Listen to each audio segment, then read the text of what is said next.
미국 뉴욕의 타임스퀘어 교회에 은퇴하신 원로 목사님이신 데이비드 윌커슨 목사님, 이분의 설교는 제가 한 십수년 전에 설교를 듣고 막 충격적이었어요.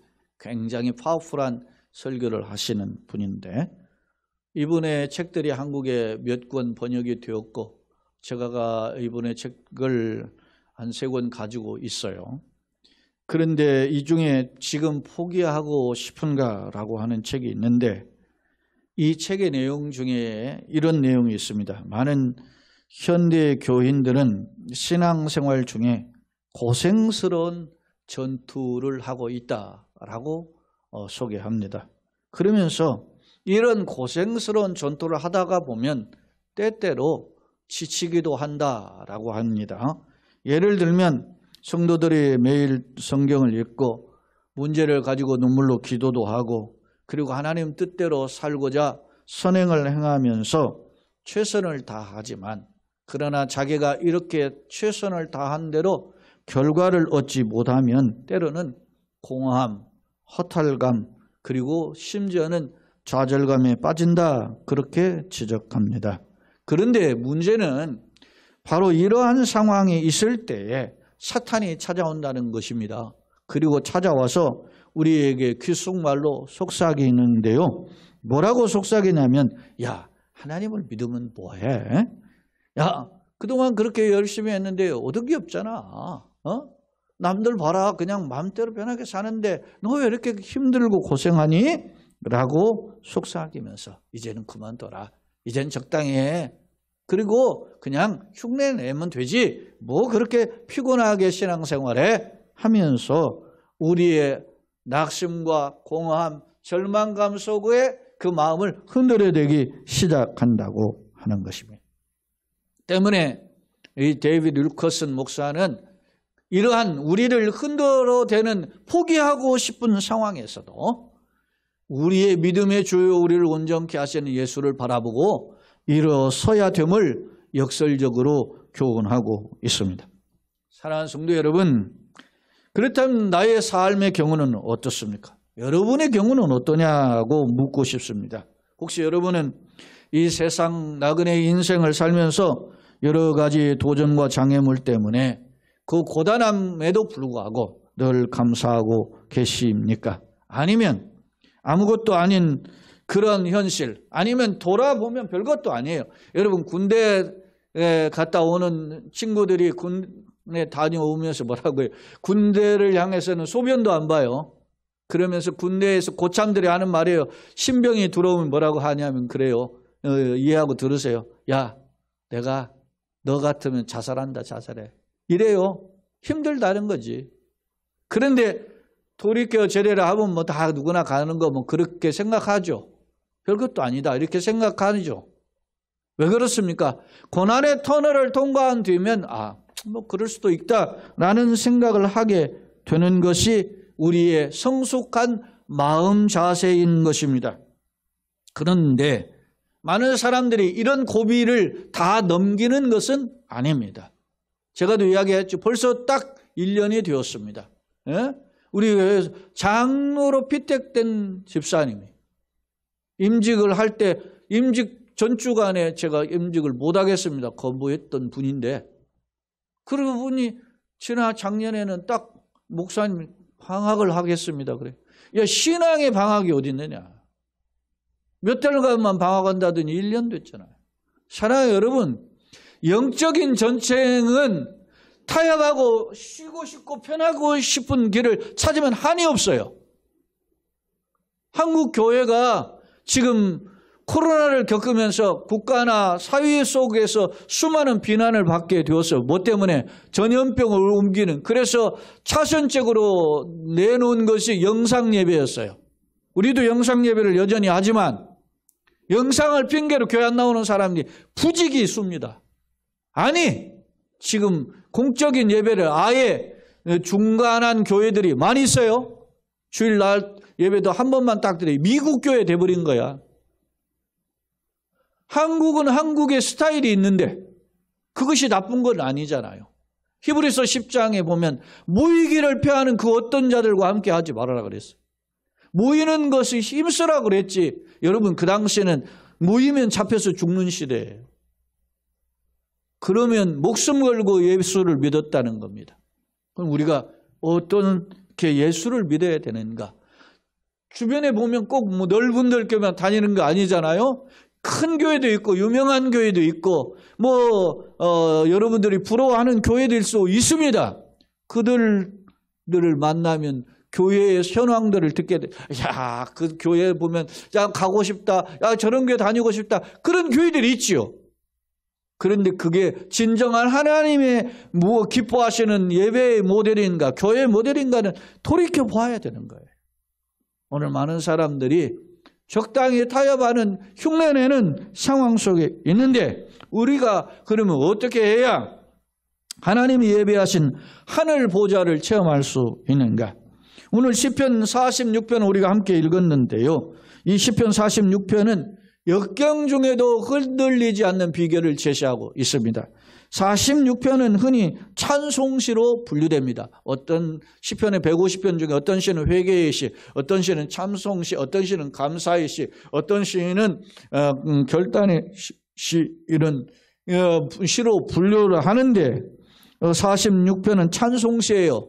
근데 이 표제에 보면 고라 자손이 알라못에 맞춘 노래 이렇게 되어 있는데 이 알라못이라는 표현의 단어가 성경의 역대상 5장 20절과 함께 두 번에 기록되어 있는데 이 뜻이 정확하지는 않지만 보통 젊은 여인들 이렇게 표현해요. 다시 말하면 젊은 여인들이 곡조에 맞추어서 가락에 맞춰서 노래를 불렀던 것을 비파로 연주하였던 그 찬양시가 시편 46편이라는 것입니다.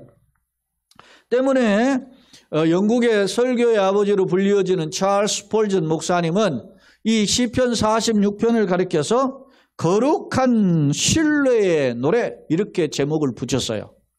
그리고 오늘 우리 종교개혁주의죠. 종교개혁가였던 마틴 루터는 이 시편의 근거에서 찬송시를 썼는데 그 찬송시가 오늘 우리가 예배 후에 찬양할 찬송 585장이에요. 내주는 강한 성이요. 이 찬송시의 근거가 된 시가 바로 시편 46편입니다. 때문에 학자들은 시편 46편을 가리켜서 루터의 시편이다 이렇게 부르기도 합니다. 참고로 그러면 이 시편 46편은 어떤 역사적 배경을 가지고 있는가? 이 시편 46편은 이스라엘 남왕국 북왕국으로 갈려져 있을 때에 남왕국 유다의 왕이 히스기야인데 히스기야 왕 시절에 이 북왕국이 멸망해요. 그리고 남왕국만 남아있는 상황인데 북왕국을 멸망시켰던 나라가 그 당대의 고대근동의 최강이었던 아수르예요. 아시리아 제국이란 말입니다. 근데 이 아수르 제국이 북왕국을 멸망시키고 여세를 몰아서 남왕국인 이 유다까지 침공한 상황입니다. 바로 이 사네립이라고 하는 군대가 쳐들어왔는데요. 그때 1차 아수르 군대가 쳐들어왔을 때 우리 살려주세요 하면서 성전에 있는 그분들을 긁어다가 이제 아수르의 왕에게 바칩니다. 조공으로. 그러니까 그 금을 받고 이 아수르 군대가 물러갔다가 조금 뒤에 다시 쳐들어왔단 말입니다. 그리고 쳐들어와서는 이제는 아예 항복을 종용하는 그런 백척간도의 국가적 위기의 상황임을 엿볼 수 있습니다. 바로 이러한 때에 그러면 어떤 이 히스기야 왕은 어떤 자세를 취했는가? 성경에 보면 이 역사적 상황이 성경에 세 곳에 기록되어 있어요. 하나는 열왕기야, 하나는 역대야, 그리고 하나는 이사야 성경에 기록되어 있어요. 그런데 열왕기야 18장, 역대야 32장, 이사야 36장, 37장에 보면 당시의 왕인 히스기야가 어드바이스를 하는 그 충언을 하는 선지자 이사야의 조언을 따라서 어떻게 해요? 하나님의 성전에 올라가 가지고 전폭적으로 기도하는 내용이 담겨져 있는데 그 기도의 결과에 따라서 이런 역사가 펼쳐지게 되었다라는 사실입니다. 그렇다면 어떤 기도를 하고 어떤 확신을 갖게 되었을까? 46편 1절을 다 같이 한번 읽어보겠습니다. 시작. 하나님은 우리의 피난처시요 힘이시니 환난 중에 만날 큰 도움이시라. 할렐루야. 아멘. 자, 하나님은 우리의 피난처시요 힘이시니 환난 중에 만날 큰 도움. 하나님은 우리의 진정한 피난처이기 때문에 내가 역경 환난을 만나도 그분에게 피하면 된다라는 겁니다. 이 표현은 오늘 10편 46편의 1절로 11절 중에 3번 나오는데 또 봅시다. 7절 한번 같이 읽겠습니다. 시작. 만군의 여호와께서 우리와 함께 하시니 야곱의 하나님은 우리의 피난처시로다. 셀라. 자, 11절 또 읽어봅시다. 만군의 여호와께서 우리와 함께 하시니 야곱의 하나님은 우리의 피난처시로다. 셀라. 할렐루야. 같은 내용을 2번 또 반복하고 있지요? 이것은 무엇을 보여줍니까? 당시 전쟁으로 국가가 어떤 백척 강도의 노란의 위기에 있었지만 왕인 히스기야 왕과 선지자인 이사야가 힘을 합쳐서 하나님을 피난처로 삼고 하나님을 의지하며 흔들리지 않는 그런 분명한 확신을 가지고 있었다라는 사실입니다. 자, 어떤 확신을 했는가 보세요. 피난처로 모셨는데 어떤 확신을 했는지. 자, 2절 3절을 한번 같이 읽어봅시다. 시작. 그러므로 땅이 변하든지 또 산이 흔들려 바다 가운데에 빠지든지 바닷물이 솟아나고 뛰놀든지 그것이 넘침으로 산이 흔들릴지라도 우리는 두려워하지 아니하리로다. 셀라. 아멘. 자, 사랑하는 여러분, 생각해 보세요. 땅이 변하고 산이 흔들리고 산이 흔들려 땅이 변해가지고 바다 가운데 빠지는 그런 이 역경의 상황에 오더라도 심지어 바닷물이 솟아나고 뛰놀고 소위 요즘 말하면 쓰나미죠. 그런 것이 그것이 넘쳐서 그 바닷물이 얼마나 세게 넘쳤으면 산이 흔들리겠습니까? 산이 흔들릴지라도 우리는 두려워하지 아니하리로다라고 고백하고 있다라는 사실입니다. 사랑하는 여러분, 이건 천재지변이에요. 강력한 천재죠. 바닷물이 덮쳐가지고 산이 막 싹쓸이가는 그런 일들이 어떻게 있습니까? 산이 요동하는 일, 이건 지진과 화산 이런 일이겠죠. 그런 일이 있더라도 나는 이스라엘 민족은 그런 뜻이죠. 우리는 두려워하지 아니하리로다. 셀라. 셀라는 일종의 찬양의 표현 아닙니까? 그렇게 왕과 선지자가 이스라엘 백성들 앞에서 찬송했음을 알 수 있어요. 여러분, 앞서 소개한 3권의 성경에 보면은 당시 사네립에 그 휴하에 있던 랍사게라는 장수가 와가지고 하나님을 못 오가고 이스라엘 외방하는 말을 막 하거든요. 이 아람어로 당시 이스라엘에 사용하는 언어인데, 그러니까 당신네나 말로 하고 우리 말로 하지 말라고 부탁을 하니까, 야 이놈아, 너희 이런 회방 이런 말을 너만 듣게 하겠느냐. 이스라엘 모두가 들어요. 그러면서 하나님 못 오겠거든요. 그럴 정도로 하나님을 못 오가고 이스라엘 백성을 소위 조롱했단 말입니다. 바로 이러할 때 오늘 우리가 산이 흔들릴지라도 땅이 흔들릴지라도 우리는 두려워하지 않겠다라고 하는 확신을 가졌어요. 그런데 여러분, 이런 생각은 오늘 우리가 예배 자리에 왔을 때 그래 그래야지 아멘 그렇게 하는 게 여러분 그 각오와 결단을 담은 표현 아니겠습니까? 그런데 그것이 여러분 집을 나가고 밖에 세상을 살다 보고 힘든 일을 겪다 보면 어떻게 해요? 지치고 피곤해지는 거예요. 그래서 불평도 생기고 막 원망도 생기는 그런 마음이 생긴단 말, 흔들린단 말입니다. 마음이. 그런데 여러분 보세요. 자, 5절을 같이 한번 읽어봅시다. 시작. 하나님이 그 성중에 계심에 성이 흔들리지 아니할 것이라. 새벽에 하나님이 도우시리로다. 할렐루야. 하나님이 여러분 안에 계시면 여러분이 흔들리지 않는 줄로 믿습니다. 하나님이 여러분의 가정에 계시면 가정이 흔들리지 않는 줄로 믿습니다.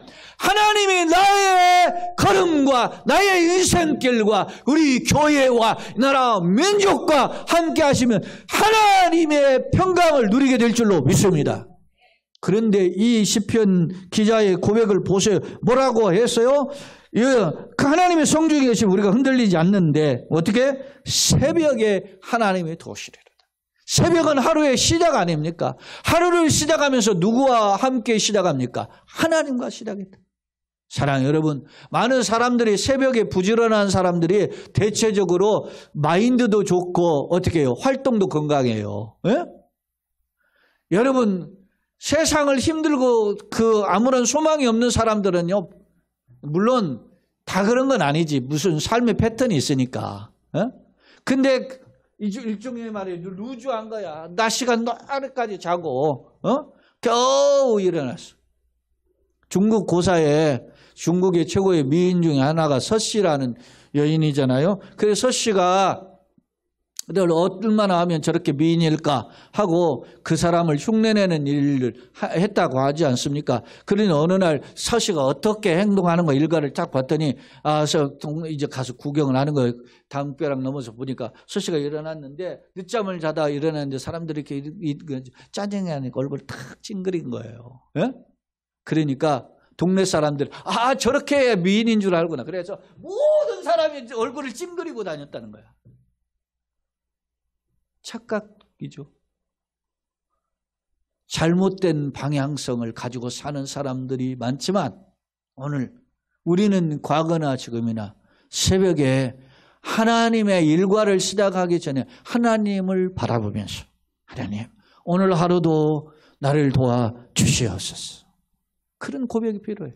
그래서 루터는 어떻게 했습니까? 아침에 일어나면서 부활을 경험하고 저녁에 잠을 자면서 죽음을 경험합니다. 하나님, 내가 침상에 누워서 혹시 눈을 뜨지 않으면 내가 주님의 나라에 이르는 줄로 믿습니다.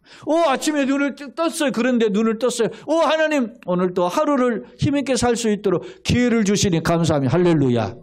우리도 예수 안 믿는 사람들도 아침에 가다가 무슨 일 만나면 뭐라고 합니까? 이게 아침부터 재수없게 말이지. 에? 그러잖아요. 이게 새벽이라는 시간은 매우 중요한 거지. 그런데 여러분, 하루의 일과에 주님과 함께 시작하는 그런 믿음의 선배의 고백을 보면서 하루 종일 하나님이 나를 도와주실 줄로 믿습니다. 하나님이 하루 종일 내 가정과 교회와 나라 민족과 이 땅을 지킬 줄로 믿습니다.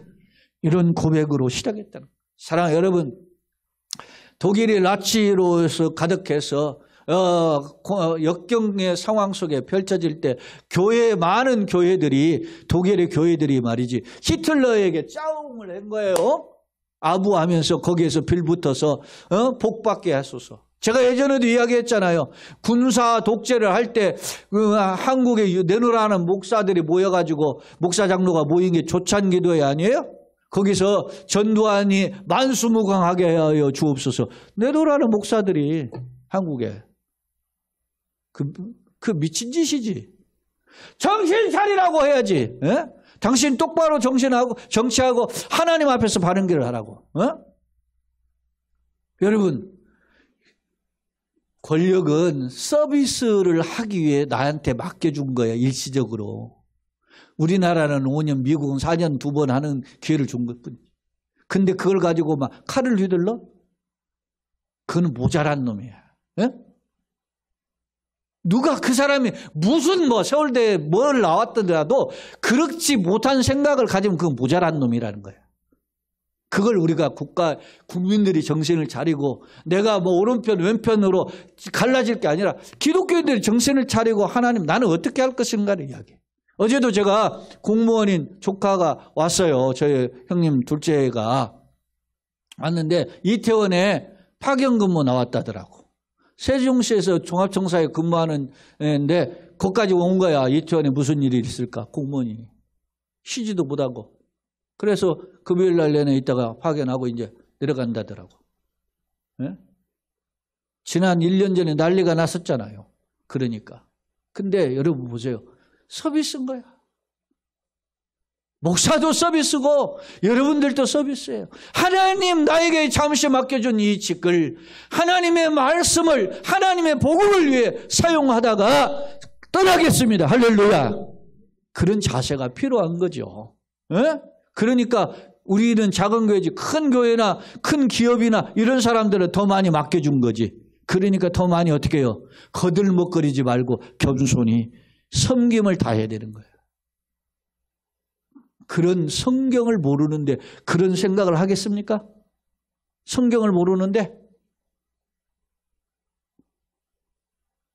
보네퍼가 당시에 나치의 그 강력한 그 힘에 모든 독일의 교회가 아부할 때 보네퍼는 아니다 정신 차리다 나치는 무너져야 된다 이렇게 경고했던 목회자예요. 그러다가 이 히틀러에 잡혀가지고 결국 처형을 당한 목사가 보네퍼 목사예요. 근데 뭐라고 했느냐 보네퍼가 이런 말을 했어요. 먼동이 떠오르는 새벽은 부활을 믿고 사는 성도들의 것이다. 아침부터 부활을 소망하며 살아야 된다. 그런 뜻입니다. 사랑하는 여러분, 부활신앙으로 이 아침부터 우리가 이스라엘에는 하나님 앞에 아침 제사, 저녁 제사를 하루를 시작과 끝을 맺는 제사가 저녁 제사, 아침 제사예요. 그래서 저녁이 되면 아침이 된다라는 표현이 그래서 주일 오전 예배와 저녁 예배를 예전에 들은 거예요. 구약의 제사의 개념은. 여러분 오늘 하루를 시작하면서 하나님 앞에 감사하는 자로 시작하기를 예수님의 이름으로 축원합니다. 그게 한국교회 전통인 새벽기도. 여러분이 새벽기도를 설령 못하더라도 여러분이 출근하면서라도 마음속 하나님 나의 하루의 일과를 주님께 의탁합니다. 나의 가정을 주님께 맡깁니다. 기도했어요. 예? 이스라엘에는요 일주일의 시작을 그렇게 할 뿐만 아니라 어떻게 했어요? 한 달의 시작을 이스라엘 절기에 월삭이라는 게 있잖아요. 월삭이 뭐예요? 매월 첫째 날을 하나님께 제사를 드리며 시작했어요. 한국 교회도 월삭 기도하는 교회 많이 있어요. 사랑하는 여러분, 우리가 새벽이라는 시간은 내 일생의 하루뿐 아니라 내 인생의 주인이 하나님임을 맡김을 고백하는 거예요. 자, 참고로 시편 57편 8절에 보면 이게 다윗의 시인데 이 다윗이 어떤 상황이냐면 다윗이 소위 말하면 그 사울왕 자기의 장인어른이죠. 사울왕에게 추격을 당해가지고 도망다니다가 굴에 숨었을 때의 그 내용이에요. 거기에 보면 이렇게 이야기하고 있어. 다시 뭐라고 하죠? 내 영광아 깰지어다. 비파야 수금아 깰지어다. 내가 새벽을 깨우리로다. 할렐루야. 도망을 다니는 상황 속에도 하루를 시작하면서 하나님을 바라보았던 믿음의 선배가 있었음을 우리는 기억합니다. 사랑하는 여러분, 모두에게도 이런 주님과 동행하는 복된 성도여 가정 되기를 예수님의 이름으로 축원합니다. 살펴보았던 앞서 소개했던 열왕기야, 역대야, 이사야가 있는데 그 중에 한 부분을 살펴보겠습니다. 열왕기야 19장 15절로 16절. 당시 히스기야 왕이 어떤 기도를 하는지 보세요. 같이 읽어봅시다. 시작. 그 앞에서 히스기야가 기도하여 이르되 그룹들 위에 계신 이스라엘 하나님 여호와여, 주는 천하 만국의 홀로 하나님이시라. 주께서 천지를 만드셨나이다. 여호와여, 귀를 기울여 들으소서. 여호와여, 눈을 떠 보시옵소서. 산의 위에 살아계신 하나님을 비방하러 보낸 말을 들으시옵소서. 여호와여, 들으세요. 눈을 떠서 보세요. 여호와여, 들으세요. 산의 위에 하나님을 회방하는 그 편지를 보고 항복하는 문서를 가지고 성전에 가지고 간 거예요. 답답한 문서를 가지고 펴놓고 하나님 보시옵소서, 들으시옵소서. 이 말씀을 하면서 이야기합니다. 자, 19절 또 한번 봅시다. 히스기야가 어떻게 했는지. 자, 우리 하나님 여호와여, 원하건대 이제 우리를 그의 손에서 구원하옵소서. 그래야 하시면 천하 만국의 주 여호와가 홀로 하나이신 줄을 알리이다. 할렐루야. 그렇습니다.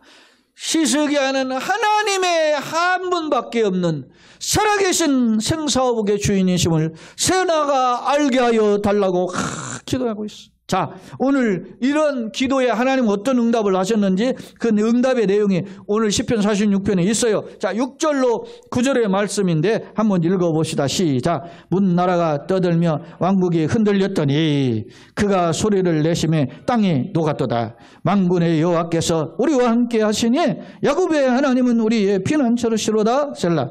와서 여호와의 행적을 볼지어다. 그가 땅을 황무지로 만드셨도다. 그가 땅끝까지 전쟁을 쉬게 하시며 활을 꺾고 창을 끊으며 수레를 불사르시는도다. 할렐루야. 이 기도에 응답하신 결과를 가지고 지금 이 찬송하는 거 아닙니까? 첫째 보세요. 하나님이 응답하시니까 어떻게 해요? 문나라가 나라가 흔들린 거예요 지금. 그러면서 땅이 녹아버렸어요. 그리고 하나님이 우리와 함께 하시니까 하나님 우리의 피난처라면서 여호와의 행적을 보아할지어다. 그 땅을 뭘로 만들어요? 황무지로 만들어요. 아무리 하려도 한순간 말을 무너지는 거예요. 여러분 수없이 수만 발의 미사일들 쏘다 보니까 그동안 세워졌던 그냥 화려한 건물들이 다 무너지잖아요. 그런데 여러분 하나님은 한 번 훅 부르면 다 무너지는 거야. 며칠 안 걸려. 그냥 한순간에 말을 무너져. 여리고성의 당대에 여러분 마차가 지나갈 정도로 여러분의 성벽이 그렇게 두껍다는 거예요. 근데 그것이 와르르 무너지죠. 무너져. 여러분 그 황무지를 만드셨고 또 마지막 절에 보면은 그가 땅끝까지 전쟁을 어떻게 해요? 쉬게. 아수르의 산에 세계 최강의 군대가 쳐들어왔는데 그 전쟁이 끝났어요. 활을 꺾어버리고 창을 끊고 적군의 수레를 불살라버렸어요. 그 하나님을 찬송한 겁니다. 여러분 보세요. 땅을 녹였다. 그러면 하나님이 땅을 녹이시는 분이시다. 내 인생의 고난의 역경을 완전히 녹여주실 줄로 믿습니다. 그런 믿음의 고백이 우리 가운데 필요하단 말입니다. 당시 히스기야와 그의 조언하는 선지자 이사야는 전폭적으로 하나님을 의지했어요. 자, 그 결과를 봅시다. 이렇게 시편은 노래하고 있는데 역사 속에서는 어떤 결과가 일어났는지 보세요. 열왕기하 19장 35절로 37절을 한번 같이 읽어봅시다. 자, 이 밤에 여호와의 누가 사자가 나와서 아수르 진영에서 군사 18만 5천 명을 친지라. 아침에 일찍이 일어나 보니 다 송장이 되었더라. 아수르 왕 사네립이 떠나 돌아가서 니느웨에 거주하였더니 그가 그의 신 리스록의 신전에서 경배할 때 아드람멜렉과 스레셀이 그를 칼로 쳐 죽이고 아라라 땅으로 그들이 도망하며 그 아들 에살핫돈이 대세나여 왕이 되니라. 여러분 역사에 보면 하나님의 사자가 이스라엘을 쳐들어온 군대 당시 여러분 지금 이 시기가 2600년 전 이야기예요. 쳐들어왔던 이 아수르 군대의 18만 5천 명을 죽인 거예요. 일어났더니 전부 다 송장이 돼버린 거예요. 그 왕이 보니까 이제는 전쟁을 치를 수가 없죠. 그래서 자기 그 아수르의 수도인 니느웨로 돌아갔다가 자기 신전인 리스록이라는 신전에서 거기 경배할 때 이 아드람멜렉과 사라셀이 그를 죽인 거예요. 이게 누군지 줄 아세요? 아들들이에요. 두 아들이에요. 왜? 역사를 보면 이 아수르의 이야기들을 읽어보면 역사에 보면 이 뒤에 여기 뒤에 에살핫돈이 왕이 됐다잖아요. 이 에살핫돈을 더 총애한 거예요. 아버지가 사네립이. 그리고 그에게 너 물려주지 않으니까 자기들에게는 몫을 주지 않으니까 반란을 일으켜서 아버지를 죽인 거죠. 역사 속에서는 현실 속에서는 자식들이 반란을 이렇게 죽였지만 하나님은 뭐요? 하나님의 징계라는 얘기. 하나님을 회방한 말. 군사만 몰고 온 게 아니라 장수를 보내서 하나님을. 여러분 따라서 힘들어도 감사하자. 힘들어도 입 조심하자. 정말 조심해야 돼. 내가 어쩌다가 이렇게 그러잖아요. 부부도 어쩌다가 너를 만나가 너 인간 만나가지고 내가 왼수땡이가 됐냐 이런 식의 그런 말을 하는 게 아니야. 왜 이놈의 집구석이 집구석이라고. 여러분 집구석이에요 이게? 나를 이렇게 있게 하신 행복의 통로인 줄로 믿습니다. 여러분 부족한 것 같지만 나를 통해서 생명의 말씀을 공급한 곳이 교회예요. 감사하셔야 돼. 여러분, 세상에서도 어떻게 합니까? 동네 앞에서 단골로 삼았던 포장마차도 내가 이사를 가면 어떻게 해요? 그동안 잘 먹었습니다. 뭐 공짜로 얻어먹었어? 다 내 돈 주고 먹은 거야. 그래도 고마워해요. 감사합니다. 아주머니 잘 먹었어요. 많이 돈 버세요. 이러고 가, 덕담해. 근데 교회를 출입하던 사람들은 어느 날 갑자기 막 싹 그냥 막 안면몰수해. 그런 싸가지 없는 짓이 어디 있어요, 그게. 에? 나에게 생명을 가르쳐주고 생명을 전해주는 것이 복음인데. 아낌없이 해야 돼. 아낌없이. 여러분요, 진짜 그게 생명인 거야. 사랑하는 여러분, 오늘 이 사내립의 군대가 말이 그렇지 2600년 전에 18만 명, 20만 명의 군사가 몰살을 했다면 이거 상상할 수 없는 거예요. 어마어마한 군대가 몰살했어요. 에? 그리고 그는 어떻게 자기의 가장 측근인 아들한테 살해를 당하는 비극을 맛본 사람이 사내립이었죠. 사랑하는 여러분, 그럼 우리는 어떻게 해야 됩니까? 이제 말씀의 결론입니다. 자, 10절, 11절 같이 한번 읽어보겠습니다. 이르시기를 너희는 가만히 있어 내가 하나님 됨을 알지어다. 내가 문나라 중에서 높임을 받으리라. 내가 세계 중에서 높임을 받으리라 하시도다. 만군의 여호와께서 우리와 함께 하시니 야곱의 하나님은 우리의 피난처시로다. 셀라. 할렐루야. 너희는 가만히 있어 하나님 됨 알지어다. 예? 찬양하잖아요. 사랑하는 여러분, 내 인생에 앞서가시고 동행하시며 이 끝 뒤에서 밀어주신 그 하나님이 나의 삶에 지금까지도 은혜를 베푸셨을 뿐 아니라 걸어갈 길도 하나님의 은혜로 책임지시고 간섭하실 줄로 믿습니다. 그런 하나님임을 여러분이 체험하시고 그의 체험을, 하나님의 능력을 여러분뿐만 아니라 여러분의 가족과 함께 누리시는 복된 가정 되시기를 예수님의 이름으로 축원합니다. 아멘. 말씀을 정리해 보겠습니다. 사랑하는 성도 여러분, 여러분 지금 현실은 어떻습니까? 에? 사람은 남이 가졌지만 자기가 가지고 못하면 도토리 키재기인데도 불구하고 그거 가지고 기가 죽어요. 자존심도 상해하고. 그러나 그럴 필요가 없어요.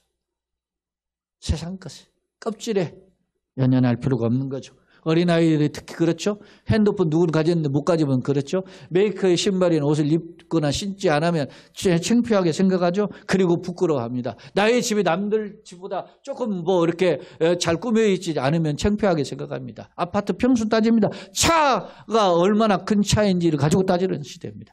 가방끈이 얼마나 길으냐, 너 학벌이 어디냐, 이걸 가지고 따지는 시대입니다. 그러나 여러분, 오늘 시편은 무엇을 보여줍니까? 진정한 피난처, 진정한 힘, 진정한 도움은 누구인가를 보여줘요.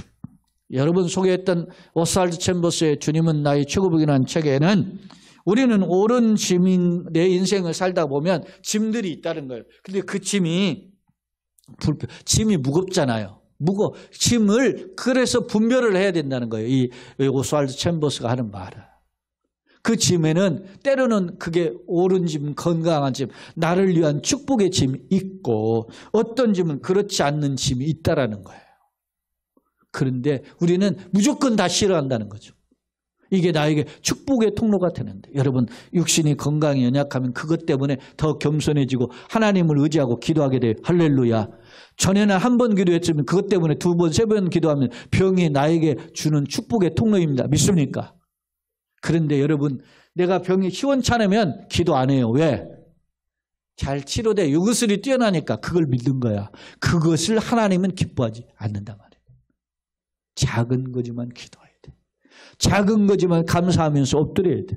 하나님 건방지지 않도록 도와주시옵소서. 기도해야 되는 거죠. 그런 오스왈드 챔버스가 이렇게 이야기해. 그러면서 결코 의심의 짐이거나 불평의 짐은 줘서는 안 됩니다. 그런데 간혹 하나님은 의도적으로 우리에게 짐을 지게 하실 때가 있습니다. 그럴 때 그 의도가 무엇인지를 알아야 되는데요. 그 의도는 바로 하나님이 내게 지은 짐을 당신이 대신 져주시려고 준비하시는 것입니다. 그것을 깨달아요. 그것을 내가 지는 게 아니고 하나님의 대신 져시고 수고하고 무거운 짐진 자들 다 내게로 내가 너희를 쉬게 하리라 하시는 건데 우리는 몰라서 그거 가지고 불평한다.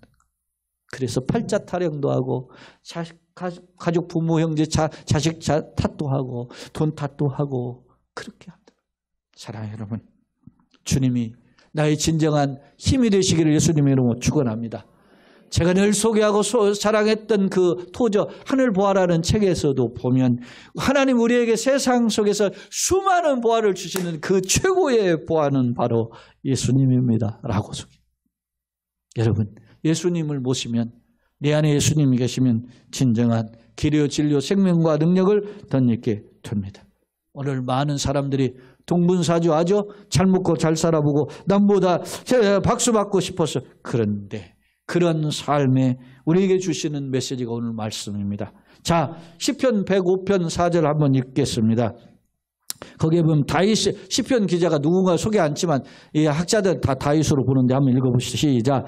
여호와와 그의 능력을 구할지어다. 그의 얼굴을 어떻게 항상 구할지어다. 뭘 구해요? 얼굴을 항상. 사랑하는 여러분, 아담과 하은은 죄를 짓고 어떻게 해요? 하나님의 얼굴 낯을 피해서 동산나무에 숨었어요. 요나는 하나님의 명령을 거부하고 어떻게 여호와의 낯을 피하여 성경은 2번이나 반복해요. 여호와의 낯을 피하여 니느웨로 가지 않고 다시 도망갑니다. 비겁자들은 하나님을 거부하고 세상 것만 생각하는 사람은 얼굴을 피합니다. 하나님의. 그러나 오늘 시편 기자인 다윗은 여호와의 능력을 여호와의 얼굴을 항상 구하라고 합니다. 바라기는 얼굴을 주님의 얼굴을 구한 사람들은 항상 행복했습니다. 항상 승리했습니다. 그런 진정한 행복자들, 행복한 가정, 승리하는 걸음들이 다 되시기를 예수님의 이름으로 축원합니다. 아멘. 좋으신